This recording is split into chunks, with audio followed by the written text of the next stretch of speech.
Okay. Okay, hi.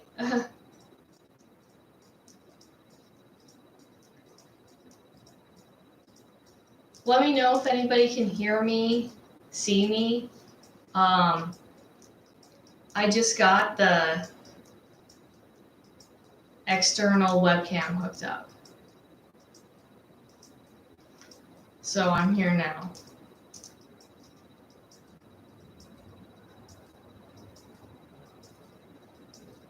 Sorry, that was just really whatever. I forgot about my webcam. I haven't used it in forever. So I got fed up with trying to figure out other shit, and I hooked it up. So if you're here, let me know.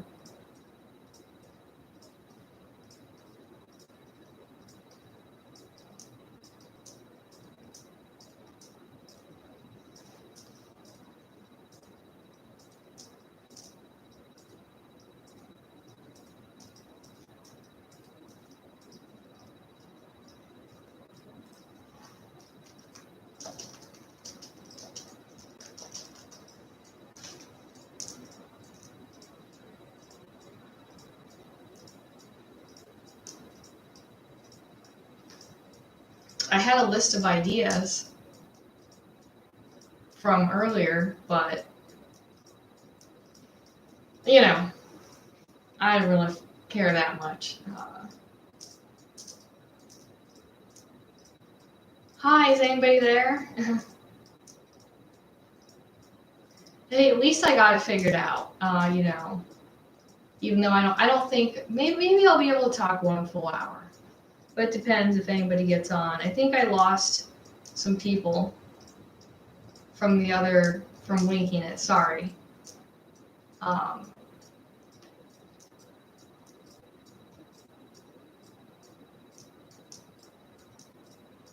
and then I'm sitting here laughing, realizing that my house looks like a stoner lives here, and that's not wrong, but I mean it's very obvious. It's funny.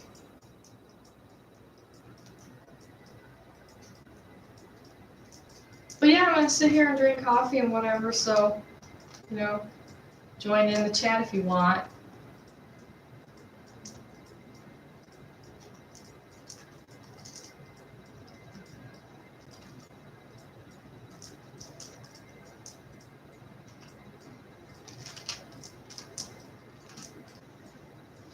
Yeah, I got my iced coffee.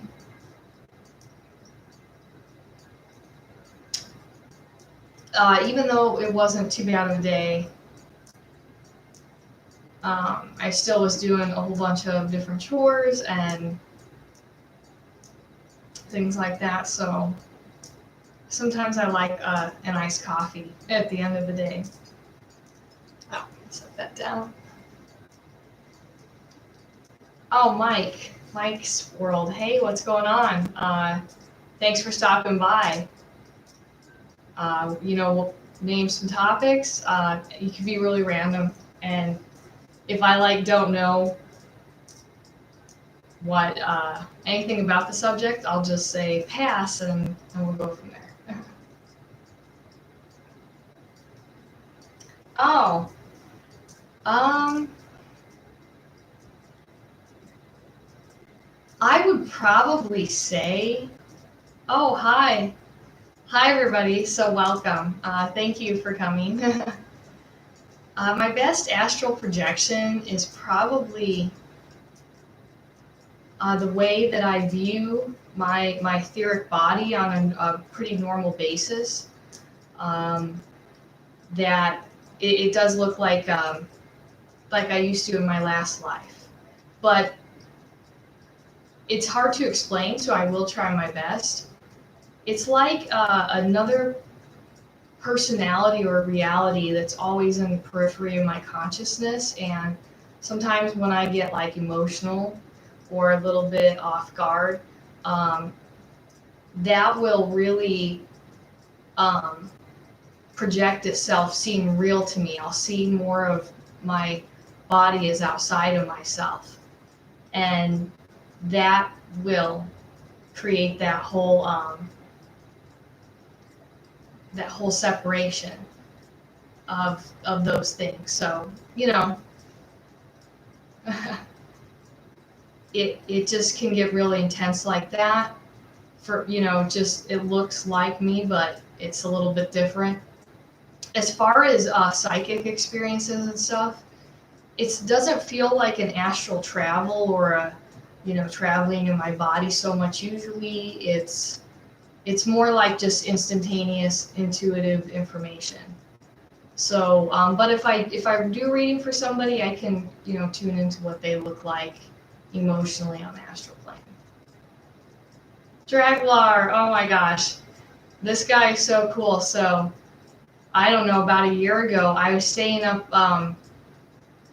late one night actually, and it was just kind of I don't know, it was just kind of a night where I stayed up, and it was kind of rainy, spooky night, and I was watching some kind of classic 90s paranormal shows.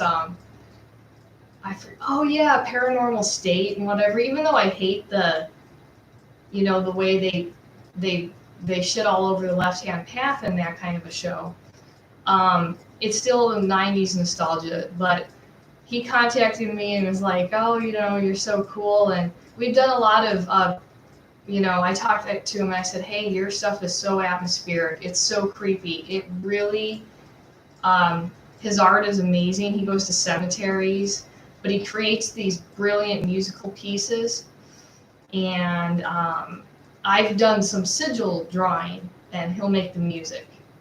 So I said, hey, I like to watch your videos while I draw sigils, because that gets, I like to use aids to get into a mindset for ritual. So really, that really just brings that together with music. It's very powerful. I'm glad everybody could come over from, the other one. Hey, at least I know my webcam still works, though. So, like, what are you guys up to? What's new?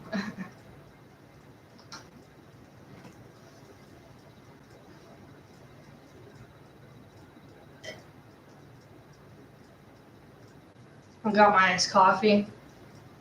I did just upload a video on the Chariot. I think it went, public or whatever on my page. Gosh, Jim Jones, he's got a lot of some, deep questions and shit, and I love that, though. People, yeah, it's really interesting to me. That's actually, I'd like to make a video for that next week, but there's a guy called Brian Ladd, Brian, and his last name's Ladd, Ladd. And long story as short as possible, he's a military veteran, American guy, and he came back from the war and he started having psychic experiences. But he got diagnosed schizophrenic and all this stuff. And he does all these. He'll take missing persons cases and do these. They're drawings, and he puts links to all of them, and they're really, really accurate, and it's impressive because it does make me wonder if what we call mental illness is really just somebody able to access other parts of our minds that normal people do not. So if there's some kind of brain genetic chemical difference, it's really interesting to think about. I think that possibly people with the multiple personalities, as we say, are maybe in some cases experiencing their last life. But I think that when you look at multiple personalities, there's usually more than just, hey, I see this person outside of myself that looks like me. I think you see people that they're really more imagining several personalities that are, maybe one's a man, a child, a woman. So they, that really is indicative of such a rich imagination that comes with such a powerful, you know, what we would call mental illness. But there are these benefits. That I really am interested in the relationship between Freud and Jung because, you know, it's like Jung was like Freud's son who was intuitive and everything, and you know, that's really neat. But Freud is really, you know, interesting to me because more than anything else, he did say, hey, you know, people should lay back, talk about their problems, literally, you know, project your problems onto the therapist, the psychiatrist, and they will heal you. If you feel understood by another person, that you're talking to somebody who won't judge you, it's profoundly healing. And that people need, you know, with our busy lives, if people could just lay down at the very least and relax a little bit, it's just very opening. So, you know, that's a big thing. He really made super, you know, famous, and you know, but I think the one I did forget this guy's name, but the story that makes me think that Freud is beautiful and dark is that he once tried to save a doctor who he was doing amputations, and he accidentally cut himself really bad, and then I think he might have had to have some kind of amputation himself. So he developed a drug habit. This is in the 1800s, and Freud tried to treat this guy, but that was when Freud thought that cocaine was harmless, and he himself was using. I mean, it wasn't that Freud was crazy. Everybody at the time, they used to put it in Coca-Cola. It was not. It was kind of a staple in the American diet, I suppose, for a minute. But he told this guy, hey, we're going to get you fixed up. You know, you need to try cocaine. So this guy does that, and he gets so much worse that, you know, he does eventually die, but he really goes downhill slow.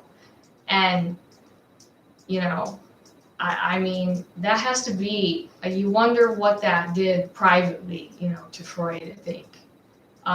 He did eventually overcome his own addiction to cocaine, and he was a little bit less reluctant than Jung to take a hard look at himself. He'd say, yeah, you know, it's just a cigar. A cigar is just a cigar, which, I mean, is very true, but, you know, there's that, hey, is it really an addiction? Don't be afraid to ask that hard question. And, you know, Freud wasn't like that.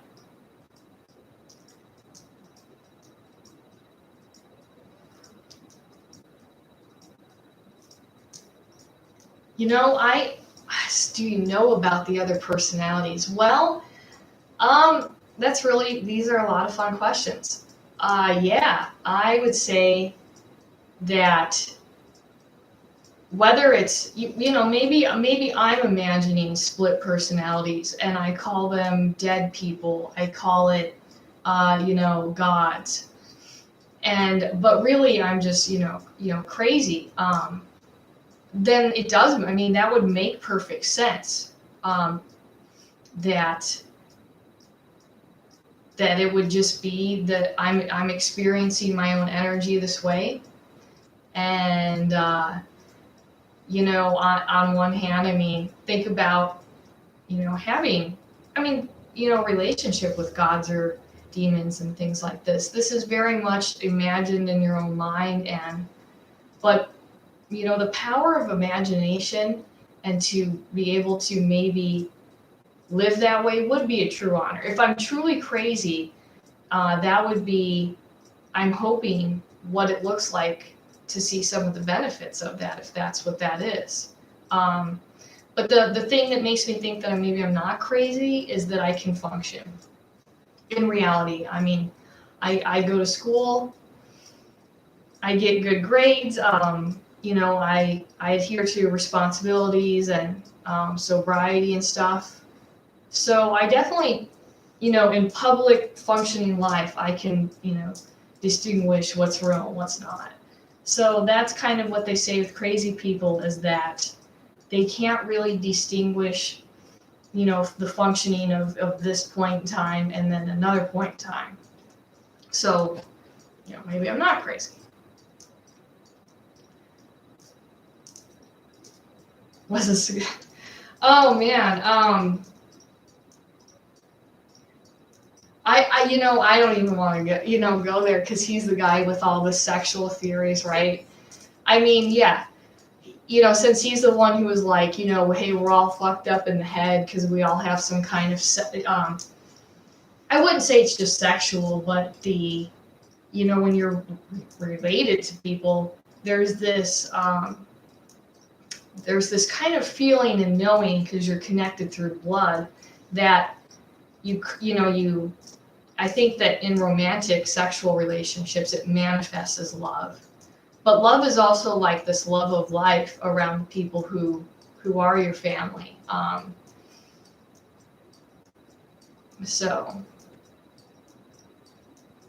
Chilling Mancer. Hey, oh my gosh, this guy's so cool. He has like a spicy, channel, and he eats spicy foods, and it's just awesome. I actually saw you did a video about haunted stories, and it was really, really neat. He just does a lot of folklore and things like that. So, but you have to try the garlic challenge, okay? If you haven't done the raw garlic thing, it's very gross at first. It makes your breath smell really bad, but that really dissipates the time and makes my stomach can handle a lot. I treat it pretty good. I mean, should I be drinking coffee late night? Not exactly, but just fortifying it with raw garlic. I digest things so much faster, and it feels really good. Oh yeah, Freud. But yeah, that's really interesting. Who else do I want to talk about along those lines? Maybe you can help me with what I'm thinking about. I forgot the name of it, but I was reading about how this one woman, she died in New York in the, I think, 1960s. But the point of interest is that she was attacked in her apartment, and by some intruder. I think she was stabbed. She went outside and just was bleeding to death. And the thing is that nobody helped her. So she was alive for hours after that, but people just assumed that the other person on the street just would be calling the police, assuming she would have help.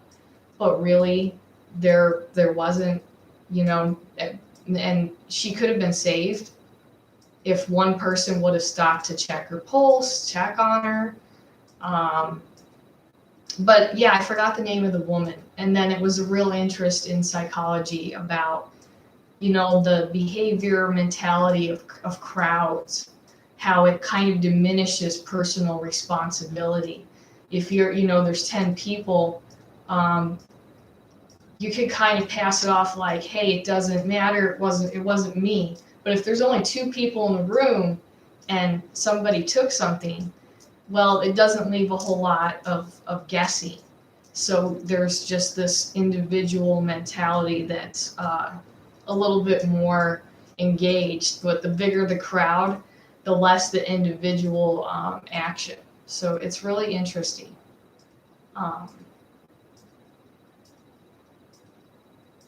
The Ouija board. Really, really interesting. So I don't know, probably not many of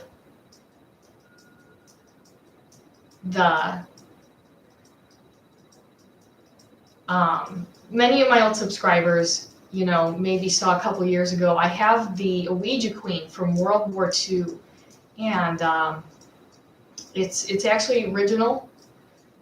It was hundreds of dollars, but this woman, I actually approached her. I really liked her.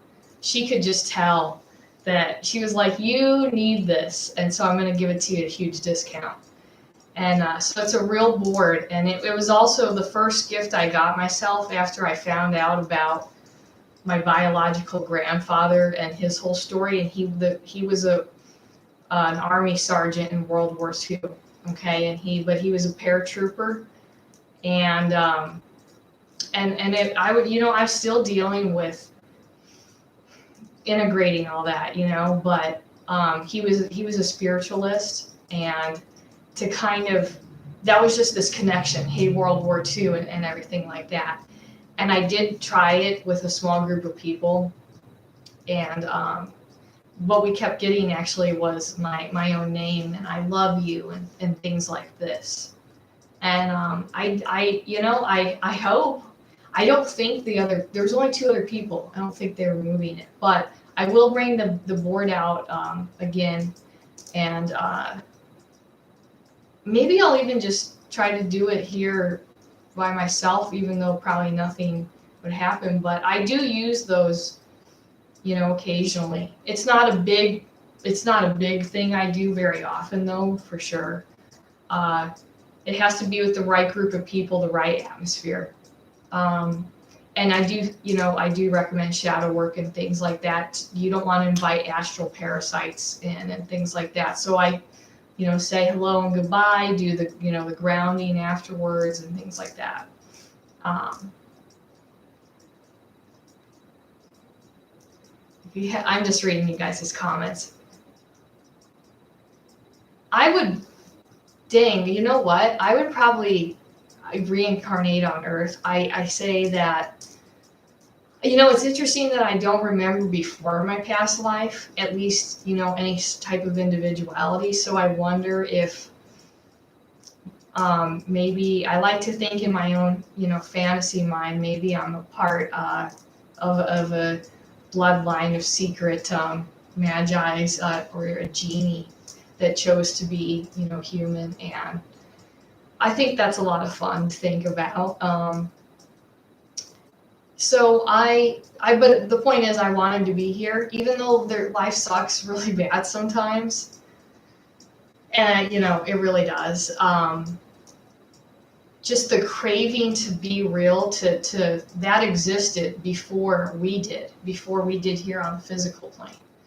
So there's nowhere else I would rather be. I really, I feel it is such an honor and a blessing to be alive, really, even though I've been, I've really lived through some darkness. I've known that I needed to experience it, essentially. So, whether I'm 100% human or not, I'm here for, that. And we're all stardust. We're all part of something that is, beyond us. So, it's obviously not just me.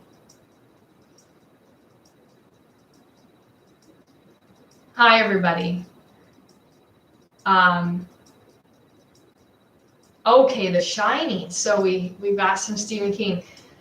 Some of the coolest people I know like Stephen King. Yeah, I've actually read most of his books, but I've seen some of the movies. The Shining is one, and it's a much different experience because the movie doesn't really portray the Jack's alcoholism, but the book really is the mind trip. That's why Stephen King is great, because it's and his books are fucking huge, right?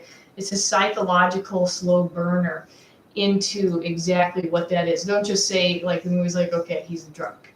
But that's not, things aren't that fast. It's this, slow process that happens, and the mentalness, in this case, the mental anguish, the spiral. So it is the journey, the descent in this case, into madness. And that's what Stephen King honestly really captures in his works, along with really talking and making Maine seem like the place and time you need to be, because he brings that atmosphere really good. But the book's good. The movie, though, I do love it. It's just a classic. I love Jack Nicholson, and I do want to go to, travel to that hotel for sure. Of course, I would let you guys, that would be something I would do here. But I found about some ancestors that owned a lot of property in Colorado. So my idea would be I'm just gonna go there one day and I'm gonna see who the heck lives there now and introduce myself probably if I feel that they're the right people, and just say, hey, my ancestors, they own this land at some point and I'm stopping in to say hi. I think that would be a lot of fun.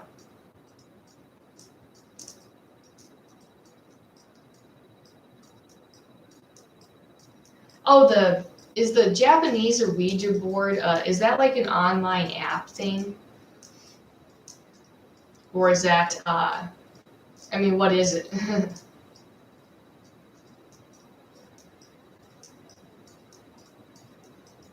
Oh, I've heard all kinds of weird conspiracy theories about, Kubrick. One of them, though, I don't know why the fuck I was reading all this, but Kubrick's daughter, she joined Scientology and apparently hasn't been heard from in years. They tried to do a welfare check on her, and then, the police were like, we contacted her, she's alive, everybody has to leave her alone. She wants to be left alone. That's what adults do.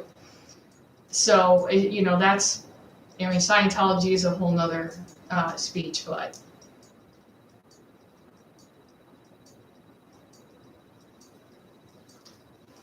Yeah, exactly. See, that's what I like, and that's really why I like, Nietzsche.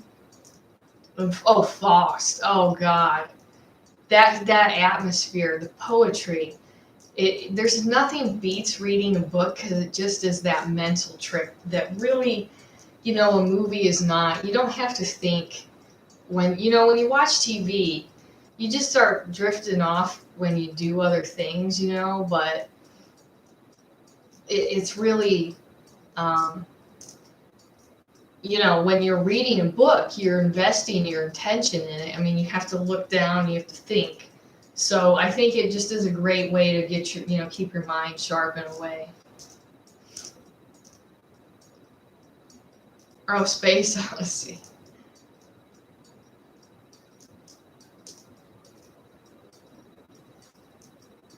Oh, okay.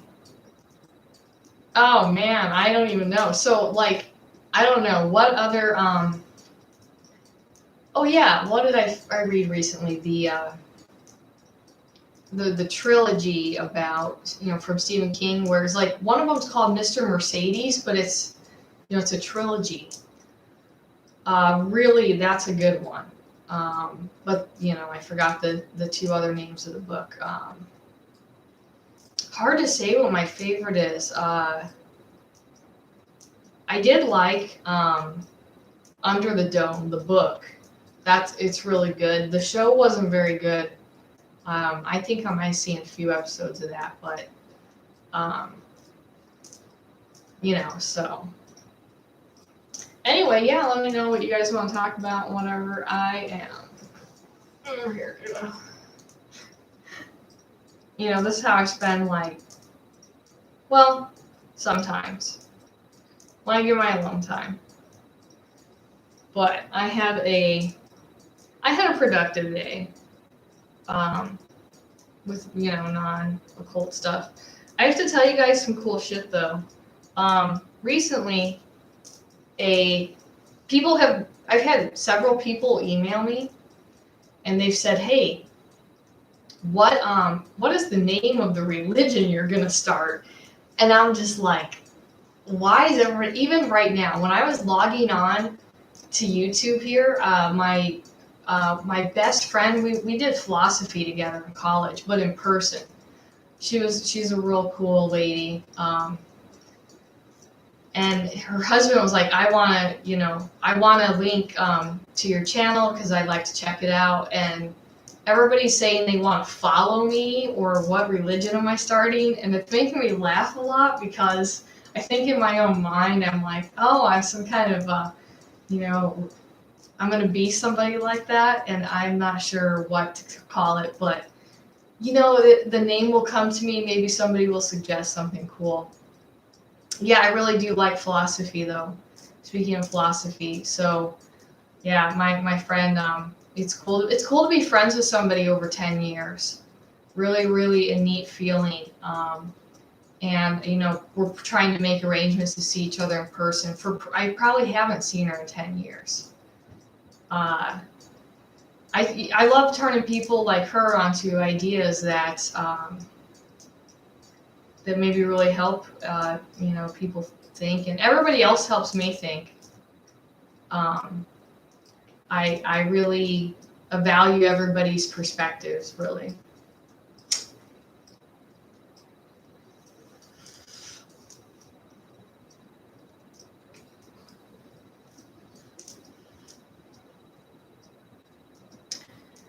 Yeah, I don't even know what else. Oh, another topic of interest too is uh, I would like to talk to people who remember the Satanic Panic. I was watching a channel called Occult Demon Cassette, and it's just an archive of 90s, 80s cheesy stuff. Some of it's about, they actually produced law enforcement tapes instructing people how to look for satanic imagery and symbolism so they could stop people killing babies and all this panic, moral panic. And I was born in '87, so I'm not, old enough to remember that, but it would be really cool to talk to somebody who does. I think it's just that would be a fun interview or whatever for me.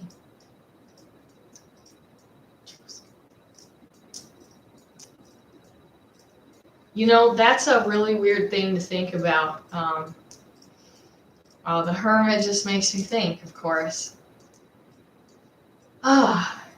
Yeah, it's really a strange feeling because to me, I personally will privately feel this way.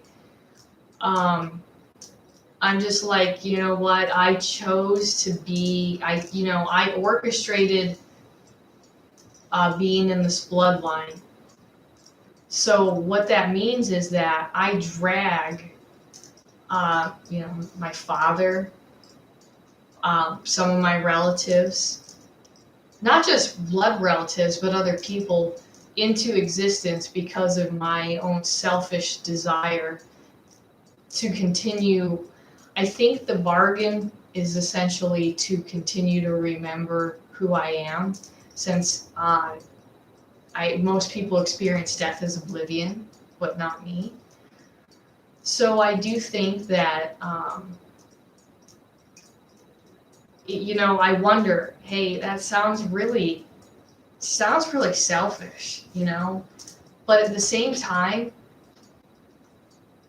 and I even mean that, like, my dad, now I do help him. I cook some nice meals for him, and I grow medical cannabis for him to help with his ulcers and stuff. He definitely doesn't have more than 3 years to live, but he's in such a severe level of pain that he will just explode in these anger. And that's what that is. And it's like I chose that, and I made I make us all here through that. But I really don't. I see the beauty in it too, because in taking care of him, I have helped him in a lot of ways. That's what matters, is the growth and being here together. And it's, that's a beautiful kind of selfish, if you want to say. So it's kind of always, that dualistic thinking for me, to find that deep meaning in it. And consequences for other people. I do wonder. It's like, do I need to meet all the other people from my past life? But I think it's just more of a. I think it's just more of a state of mind, maybe, that I can have access to, because I can tell that some people from the 1800s have reincarnated, and other people reincarnate really fast. There's all these different things going on. But part of what I do from having this gift is that when I go to cemeteries, I will invite some dead people to come with me, and that means to be in my life, be in my space. So I can know their story, and I move them on. And I do think that's a big part of why I'm here. It's only after a long time of spending time as a private, necromancer and psychic that I'm turning to the world of, tarot and divination with the living. So I feel so comfortable in that I just believe that the reincarnation does make so much sense to me personally. So I just give my experience. I don't even know exactly what it means, but I like to speculate, with you guys.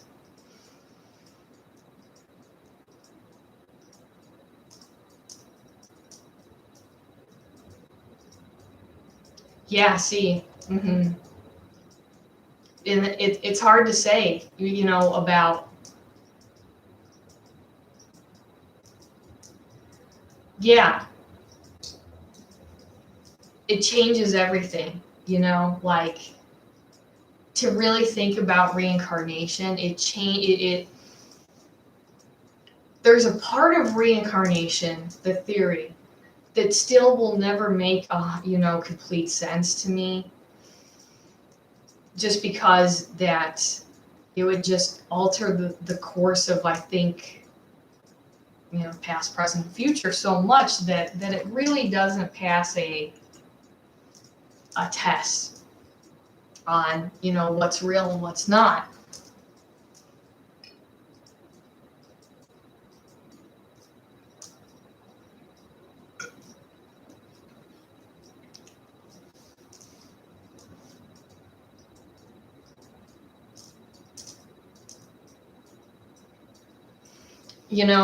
I think maybe there is a penance aspect to reincarnation if it's real. No matter what you think about yourself, there's always some part of yourself that I definitely think is always looking for forgiveness. So that's a real hunger aspect of, I would say, the left-hand path, is that need for forgiveness that it never ends, it never began, that's just what it is. So that really is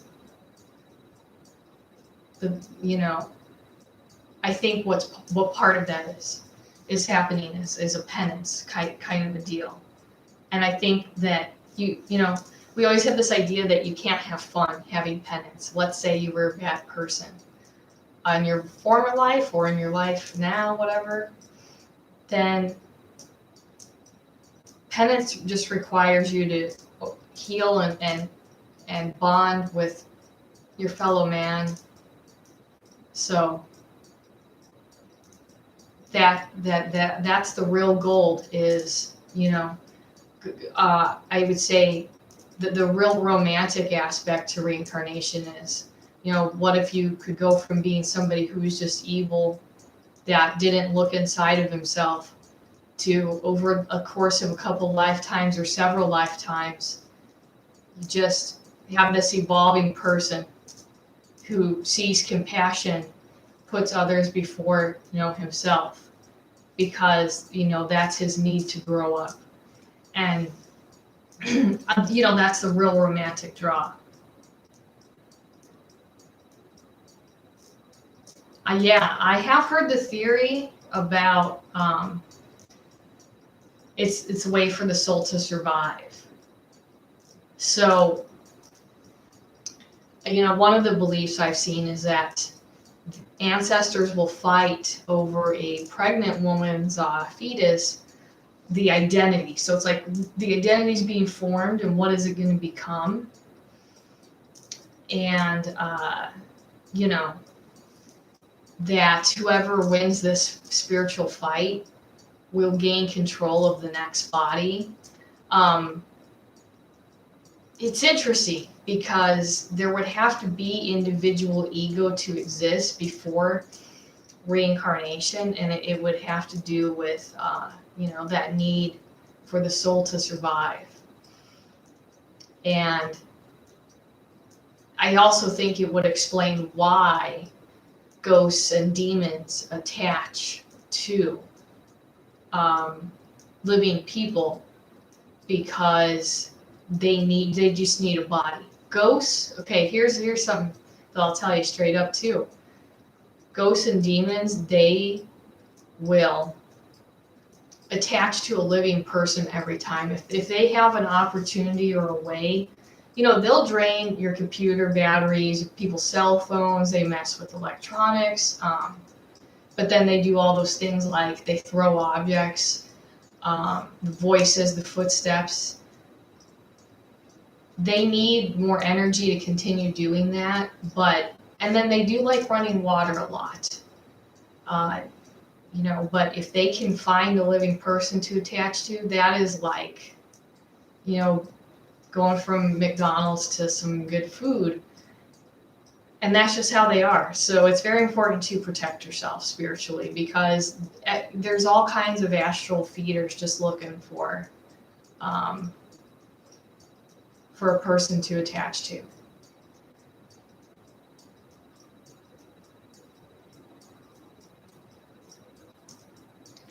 Oh, John Philip, I think you were the gentleman I was talking to about herbs and spices, huh?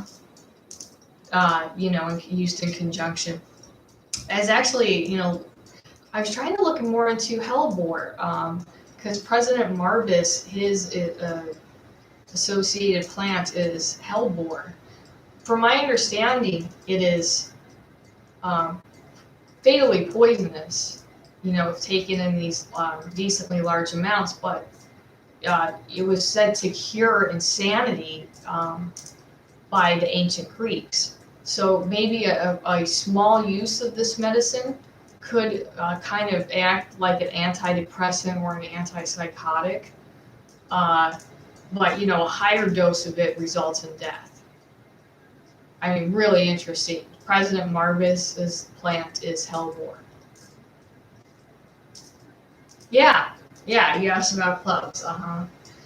Yeah, the plants are so cool. I mean, I love plants. I love all kinds of plants. I can't wait for 420. And I just filled my bowl everywhere. I got some white widow. It's really good. It's like a, hybrid. So it's like a indica. It's like 40, and then the sativa is like 60, which I like the more sativa because it makes me feel stimulated and creative. I'd rather almost maybe take a melatonin, 1 milligram. That's all you need, just to go to sleep rather than get stoned, because stone kind of makes me feel awake and creative. So.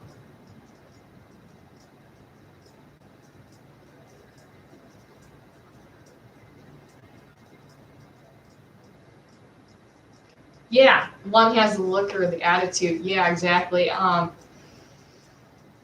boy, it's interesting to see that real, uh, you know,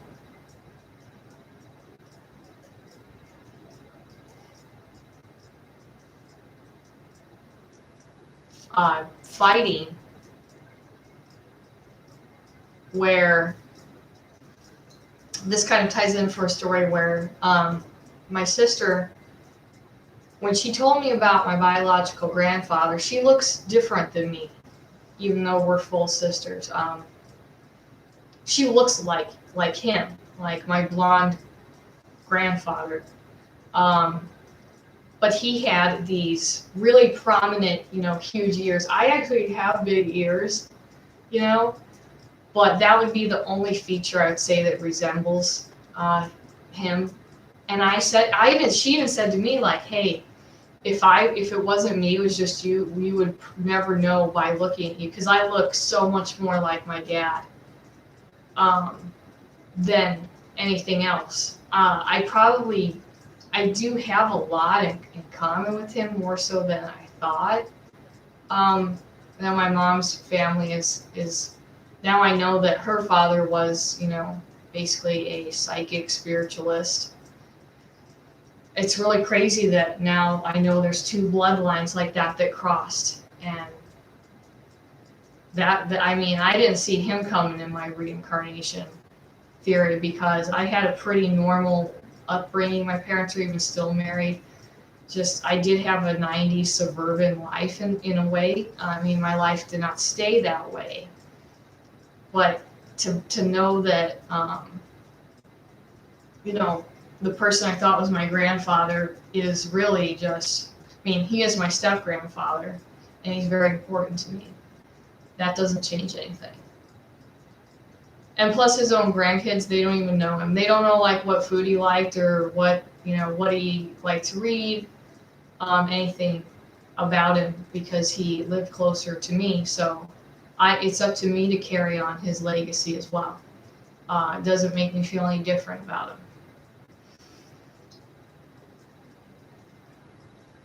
Food cravings or requests. Well, you know what? I cook a lot, but sometimes I just like to eat, I don't know, like either junk food but that really dissipates with time. I'm getting into eating healthier. I'm switching. It's a process. I'm slowly saying goodbye to KFC or something. Even though you feel gross after you eat it, it's like, I can still have it to go to a little bit. But I'm seriously not too far away from just... I feel like I prefer to feed off of energy than food. Food doesn't... Even though I'm a really excellent cook, actually. In fact, after I stop talking to you guys, I'm going to go fry up some beef steaks. Pull out some sriracha, bell peppers, raw garlic and everything like that, and I'm just gonna make beef and peppers. But then I'm gonna make on a bed of rice. So it's gonna be really good. But I still don't really even care about food as much as I probably should. It doesn't excite me as much as when I was younger. So it's funny, now I'll cook for people, and I know it's weird. I mean, I think that was like a skill I was really good at in my last life, and when I healed a little bit, I just because I went from being an awful cook to just I make good food. I don't know, bloodlines can, connected with aliens and demons. That's really interesting, isn't it? It could be anything like that, or even a bloodline of demons. But I think that the main thing is that even when I think there are other things that aren't human mixing with the human bloodline, the purpose for that is to have a human experience. So even though some of these entities some are malicious,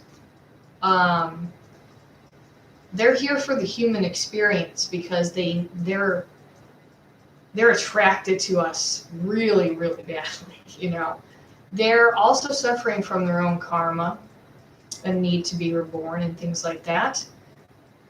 So the pull to us is just really strong.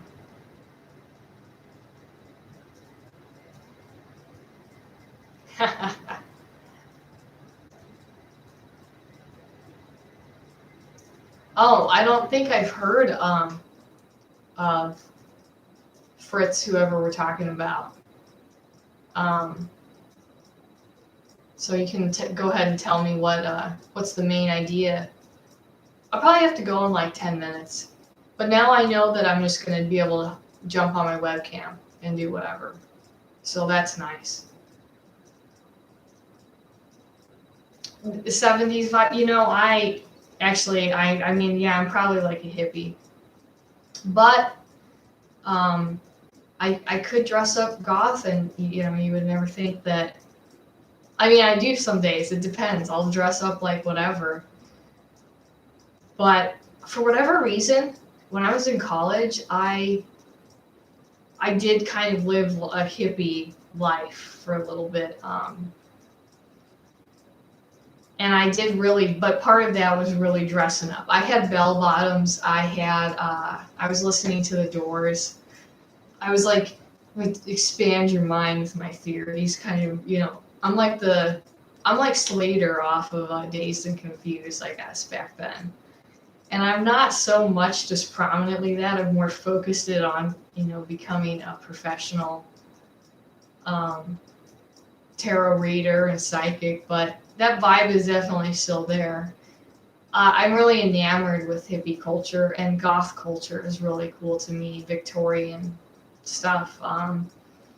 It's a lot of fun to live as a different time and place, I feel. So I think that's a huge attraction for me.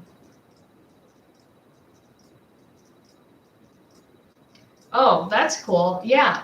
I do know a lot of people.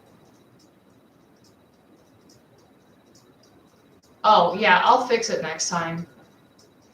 You know, I was just messing with it and I didn't even think I was going to be able to get it to work. So, yeah, I'll fix it next time so that it will kind of show me rather than so much my shit. Uh, I know a lot of some of my favorite people, they say they co-live with spirits, they have relationships with them, and I do not think there's anything wrong with that. I think that as long as you are, if this makes you happy, if it makes you creative, which is what I would say working with the gods does for me, then you just be different. I mean, but make sure you can function. Take care of yourself. Otherwise, this is a really beautiful thing. I do think so. I think for some people, they really do benefit so greatly from having a relationship with a demon. Or, um, in my case, with President Marbus, uh,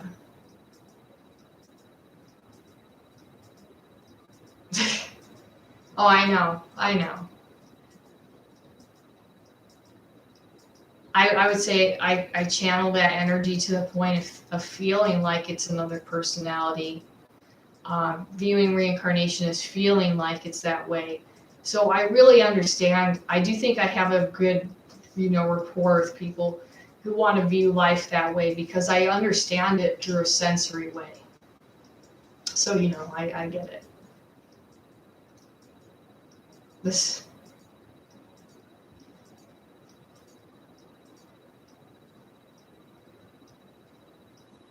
empty chair for, yeah, well, this is actually from, I got, what do I have? And whatever. I've got, I fucking, I spend some time with kids. I mean, I'm a very normal woman, you know? Um, so, like, these are adult coloring books. So, little kids' coloring books are very cheap and they rip. These are bigger, bigger ones or whatever. But they're coloring books for adults.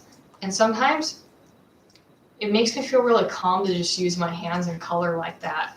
So I still like to do that. It's funny, but I like to hang out with little. That's how I bond with kids. Is we'll just sit and color, and I'll color in my little adult coloring book. And then I've got my iced coffee. I've got my tarot cards and my weed, but this is my whole set of Rider-Waite deck. And comes in this thing's a little beat up, but it's a little, purple pouch. And this is well worn. So, probably time for cleaning again. Take them out, wipe them down, everything like that. So yeah, I mean, do you guys view things that way, or have spirit relationships? And yeah, what's up with everybody thinking I should start a religion? I don't even know what to say. That's so funny. Um, I really like Thelema. I don't know what to call myself though. Buddhist, Buddhist, crazy person, psychologist, shaman, something. I could probably Luciferian. I don't know which to specifically choose. But my main interest is explaining the psychic experience to people. Because I think a lot of people can relate to these. It's like we talk about reincarnation, but what does it feel like? We talk about having psychic visions, but what do what is going on through your mind? And I think that I can contribute a little bit here. And that's what I do. And just what is it like to see a normal person? Uh, oh, you know what? Then your aunt's really cool. I don't know what it is about them. They're a lot of fun to just kind of zone out. Use your hands. I think it's almost like doing the dishes, where you can, daydream a little bit because it's so habitual.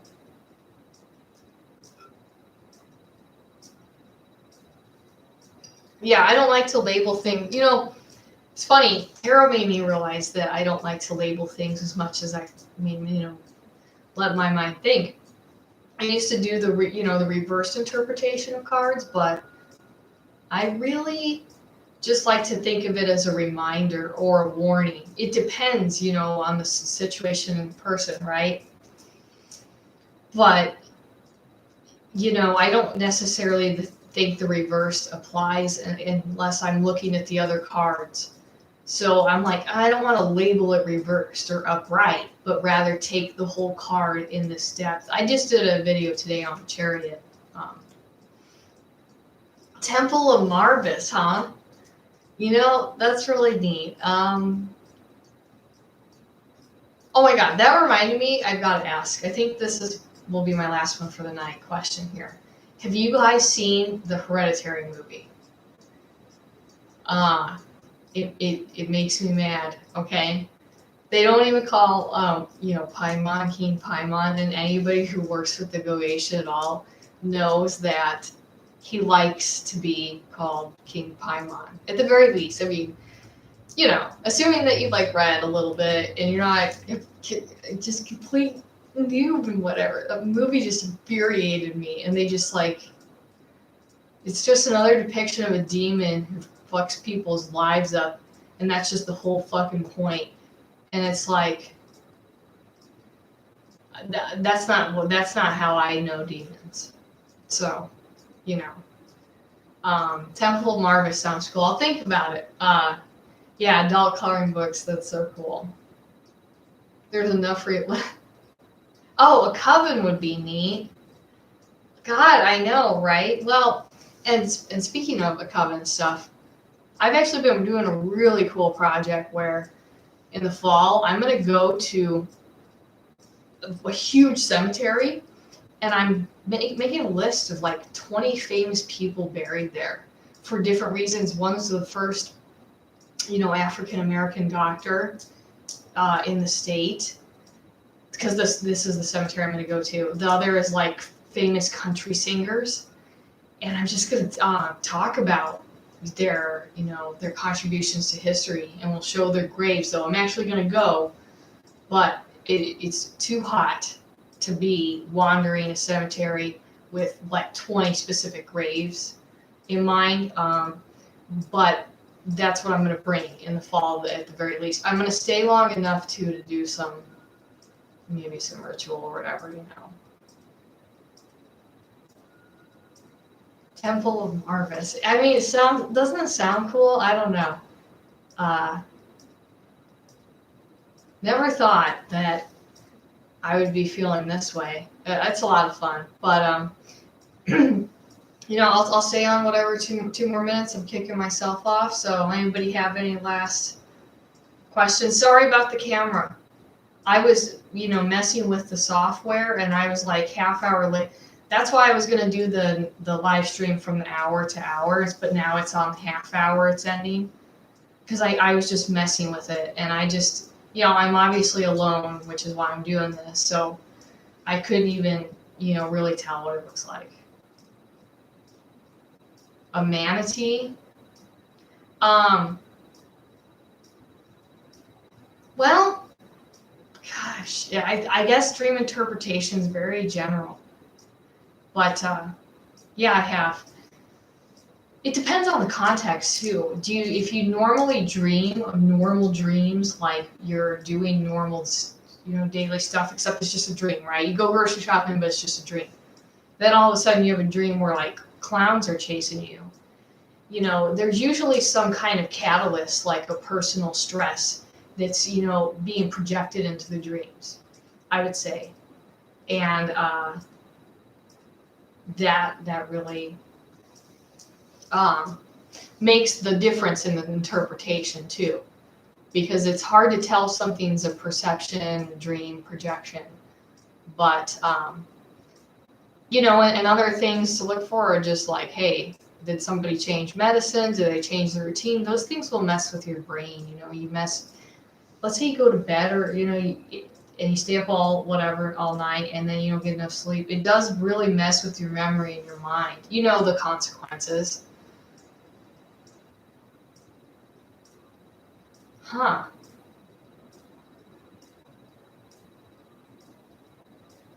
Oh, I know. Autumn is my favorite. Um, I'm I was born very, very close to Halloween, not on actual Halloween. And then my grandfather is born the Day of the Dead, so November 1st. So that's really cool.